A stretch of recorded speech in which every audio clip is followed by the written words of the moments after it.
সবগুলো জেলাতে কি গিয়েছেন এখন পর্যন্ত? 64টা জেলাতে আমার মনে হয় না he has visited to all the districts and met with the individual police forces there, ওই ডিস্ট্রিক্টের যারা পুলিশ ফোর্স আছে। তো এদেরকে তো আপনার মোরাল আপ করতে হবে, এদেরকে কিছু ইনসেন্টিভ দিতে হবে, কিছু রকমের সুযোগ সুবিধা এদেরকে করে দিতে হবে, সো দ্যাট ভাই take care of the country, take care of the people. এরকম কোন রকমের মেজর বোল্ড স্টেপ কিন্তু আমরা দেখছি না। যে মিস্টার হাবিব, 86-এ কী হয়েছে, নির্বাচন হয়ে যাওয়ার পরে 48 ঘন্টা ফলাফল বন্ধ করে দিল। 86-এ এত চৌকস প্রশাসন কী করলো? 48 ঘন্টায় কেন বন্ধ থাকবে? রেজাল্ট ঘোষণা হচ্ছিল। 88 সালে দেখলাম একতরফা একটা নির্বাচন হয়ে গেল, এই চৌকস পুলিশ অফিসার সবাই ছিল, সব ফোর্সেস মাঠে ছিল। কী হলো না কিছু। আর এরাই মাঠে ছিল 91 সাল, 96 সাল, 2001 সাল, ইভেন কি 2008 সাল। মাঠে কি কোনো কারোর পোস্টার ছিঁড়েছে? কোনো প্রার্থীকে আহত করেছে? কোনো প্রার্থীর মিছিলে হামলা করেছে? করেনি। লাইন ধরে মানুষ ভোট দিয়েছে। যারা 86-এ 88-এ যারা এরকম একটা নেকাতন ভোট করলো, প্রশাসন তারা এইভাবে চললো, এই 4-5 থেকে সুন্দর হয়ে চললো। 2008-এর নির্বাচনটা প্রশাসন ঠিক ছিল, নির্বাচন ঠিক ছিল। মঈন আহমেদ আর এর সরকার, ফখরুদ্দিনের সরকার, তারা নিজেদেরকে সুরক্ষার জন্য ম্যাডাম খালেদা জিয়া তাদের সাথে এগ্রিমেন্ট করেনি। বিগত স্বৈরাচার সরকার করেছিল, তোমাদের যত কিছু যা তোমরা করেছো সব আমরা আইনে পরিণত করবো, অর্থাৎ তোমাদের বিরুদ্ধে কোনো ব্যবস্থা নেব না। যে কারণে আওয়ামী লীগও অনেক জায়গায় যায় না, যে প্রত্যেকটা কেন্দ্রে বাক্সে মানে নৌকামার্কা সিল মেরে তারা ভরে রেখেছিল।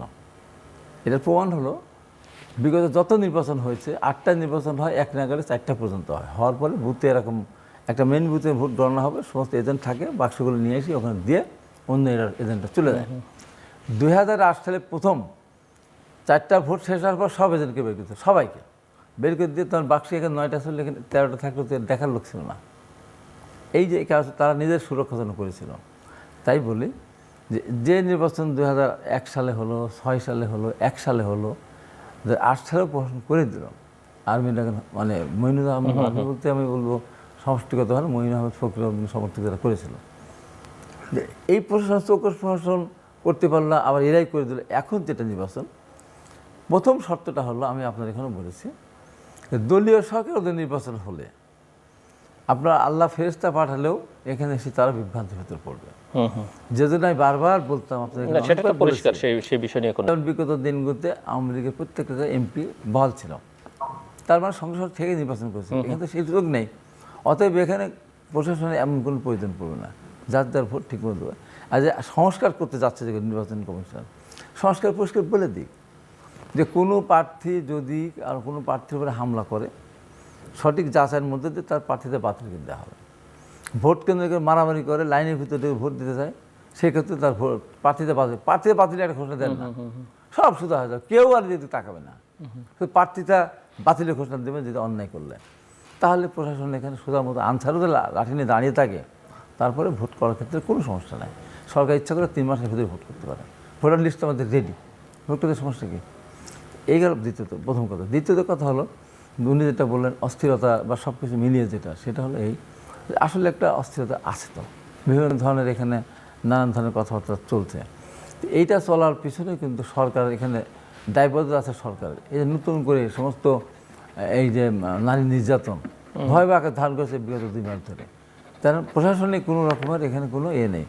ইচ্ছা করলে আমি একটা ঘটনা আপনি বলতে চাচ্ছি না আজকে, আমি আকাশ থেকে পড়ছি কালকে একটা ঘটনা, আমি নিজের চোখে দেখেছি, এটা এক সময় তো বলবো। একটা অ্যারেস্টকে কেন্দ্র করে হয়তো আসলে বা তখন আমি বলবো, মানে আমি আওয়ামী লীগের আমলে মানে এটা দেখি না, এত ভয়াবহতা, এত ভয়াবহ। ডক্টর ফজলুর রহমান একটা বক্তব্য দিলেন একটা ফেরত পিপুলে, তারপরে তার পুলিশকে তাও করতে হবে।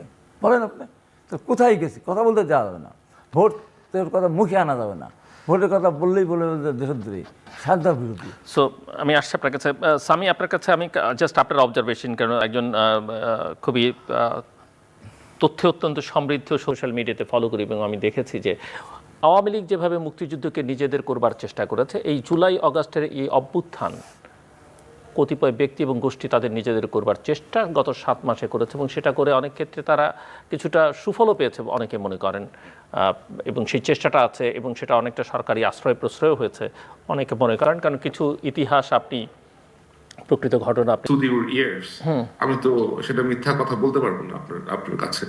তো আমি যদি আপনাকে শেষ থেকে শুরু করি, যে আসলে আগামী দিনগুলোতে সরকার পরিচালনা করবেন অথবা কি করছেন, সেটা আমার মনে হয় এটা বেশ পরিষ্কার কি হচ্ছে আশেপাশে।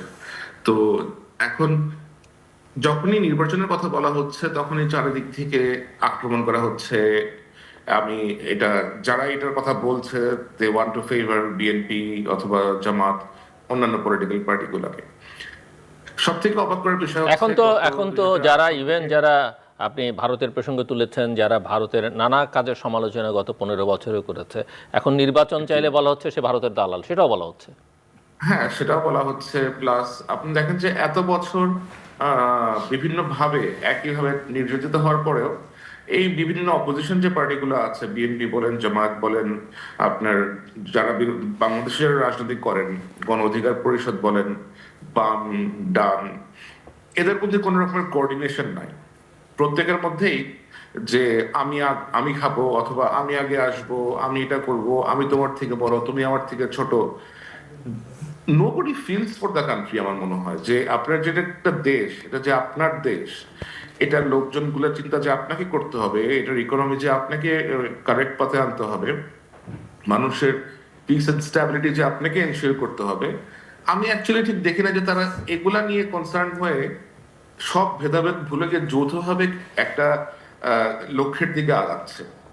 সেসব না করে আপনার এ পার্টির লোকজন বি পার্টির দিকে কাদা ছুটতেছে, বি পার্টির লোকজন এ পার্টির দিকে কাদা ছুটতেছে। নতুন আপনার যাদের রাজনৈতিক প্রজ্ঞা আসলে খুবই নতুন, তারাও এসে আপনার 40-50 বছর বয়সের 40-50 বছর ধরে অভিজ্ঞরা পলিটিশিয়ানদেরকে আপনার একেবারে অ্যাবিউসিভ কথাবার্তা বলতেছে। তো এক্সপেরিয়েন্স ডাজ ম্যাটার। হ্যাঁ, এক্সপেরিয়েন্স, জীবনের অভিজ্ঞতার একটা মূল্য আছে। তো এই যে আমার টক শোতে আজকে যিনি এসেছেন, উনি তো রাজপথে পলিটিক্স করে আসছেন, উনি অনেক কিছু জানবেন যেটা আমি জানবো না, এবং সেটা আমাকে অ্যাকসেপ্ট করতে হবে। একটা মানুষ তো আপনি সর্বজান্ত হতে পারবেন, অথবা আপনি ধরেন 25-26 বছর বয়স হয়ে আপনি 70-80 বছর বয়স অথবা 50-60 বছর বয়সের একটা লোকের মতো জ্ঞান রাখতে পারবেন না। অনেক ক্ষেত্রেই আবার হতে পারবেন, সেটা আবার ডিফারেন্ট হবে। তো ওইটা স্বীকার করে নিতে হবে। আর নতুন পলিটিক্যাল পার্টি আসছে এখন, তাদেরকে শক্ত করার জন্য, তাদের অবস্থান দৃঢ় করার জন্য ইলেকশন পেছাতে হবে, এরকম কথাবার্তা বলে যারা ইলেকশন পেছানোর চেষ্টা করতেছে, সেটাও খুব সম্ভবত ঠিক হবে না। একটা পলিটিক্যাল পার্টির আখের গোছানোর জন্য কি একটা দেশ ওয়েট করবে যে আমার ইলেকশন পেছাই দিব সো দ্যাট আমরা আমাদের দলটা ঠিকঠাক করে গুছাইতে পারি? That cannot be done.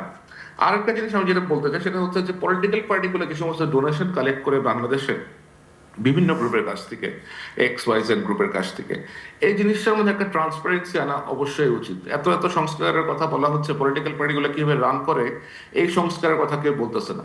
This is a very important thing, যে আপনার পলিটিক্যাল পার্টি কার কাছ থেকে টাকা নিচ্ছে। আপনি যদি ওরকম করিম মিয়ার কাছ থেকেও 500 টাকা নেন অথবা 1000 টাকা নেন, you should have that recorded. আপনি যদি কোনো এরকম কোম্পানি না, ধরেন ইয়েলো কোম্পানি অথবা রেড কোম্পানির কাছ থেকে 5 কোটি টাকা ডোনেশন নেন, have that courage to publish ইট। ওটা প্রকাশ করেন যে আমি এর কাছ থেকে 5 কোটি টাকা নিয়েছি, এটা আমার ওয়েবসাইটে সংরক্ষণ করা আছে। So that in the future যখন আপনি গভর্নমেন্ট ফর্ম করবেন, তখন আমরা বলতে পারবো যে আপনি তো ওর কাছ থেকে এত টাকা ডোনেশন নিচ্ছেন, এখন ওকে সবগুলো কাজ দিচ্ছেন অথবা ওকে ফেভার করতেছেন। এই ট্রান্সপারেন্সি এনশিওর করতে আপনাদের সমস্যা কোথায় হয়? এটা এনশিওর করেন না কেন আপনারা? This is